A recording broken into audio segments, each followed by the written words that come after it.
अज़ीज़ दोस्तों ऐं भाइरो, इंसान जी ज़िंदगी जो लाज़मी हिस्सो आहिनि दोस्त, लेकिन कंहिं बि माण्हू सां दोस्ती रखण खां पहिरियां क़ुरान जी हीअ आयत लाज़िमन पंहिंजे साम्हूं रखिजो।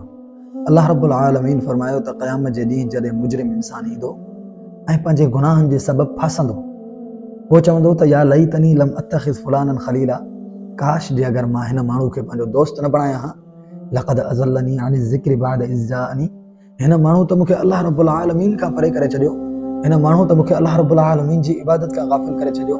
अज़ीज़ भाइरो, असां बि पंहिंजी ज़िंदगी में दोस्त रखूं था।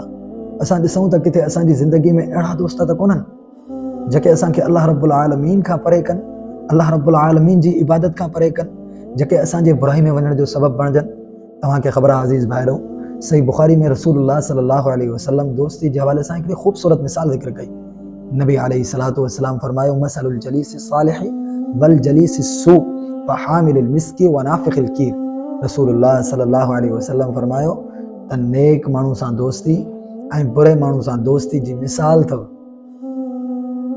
ख़ुशबू खपाइण वारे जी, ऐं ॿी मिसाल अथव जेको बाह ॿारींदो आहे भठी खे ॿारण वारे इंसान जी।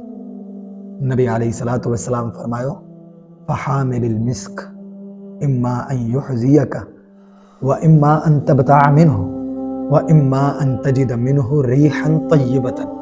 रसूलुल्लाह सल्लल्लाहु अलैहि वसल्लम फरमायो, जे अगरि तव्हां कंहिं ख़ुशबू खपाइण वारे सां वेहंदव त उहो माण्हू तव्हांखे या त ख़ुशबू गिफ्ट में ॾींदो, या जे अगरि उहो तव्हांखे ख़ुशबू गिफ्ट में न ॾींदो त तव्हां ख़ुशबू उन खां ख़रीद करे छॾींदो।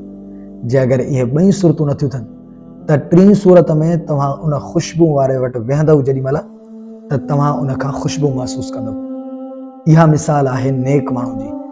तव्हांजी ज़िंदगी में तव्हांजी दोस्ती में को नेक माण्हू ईंदो, उन सां रलबो, उन सां वेहंदव, उन सां उथंदव, उन सां ॻाल्हाईंदव, उन सां ॿोलाईंदव त तव्हांजी ज़िंदगी में लाज़िमन नेकी जो असरु ईंदो ऐं तव्हां नेकी जी तरफ़ वधंदव।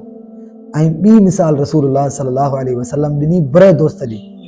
फरमायो व नाफ़िखिल कीर, उहो माण्हू जेको बाह जी भठीअ खे ॿारे थो। रसूलुल्लाह सल्लल्लाहु अलैहि वसल्लम फरमायो त अहिड़े माण्हू सां दोस्ती, अहिड़े माण्हू सां वेहणु, तव्हां जॾहिं अहिड़े माण्हू सां वेहंदव त उन जो नुक़सानु छा थींदो? इम्मा ऐं युहरिक़ सियाबक, तव्हांजा कपिड़ा सड़ंदा बाह जे करे। जे अगरि ईअं न थियो, व इम्मा अन तजिद मिन्हु रीहन ख़बीसतन, जे अगरि तव्हांजा कपिड़ा न सड़े त पोइ बि कम से कम तव्हांखे उन जो दूंहों त ईंदो, किनो दूंहों तव्हांखे ईंदो।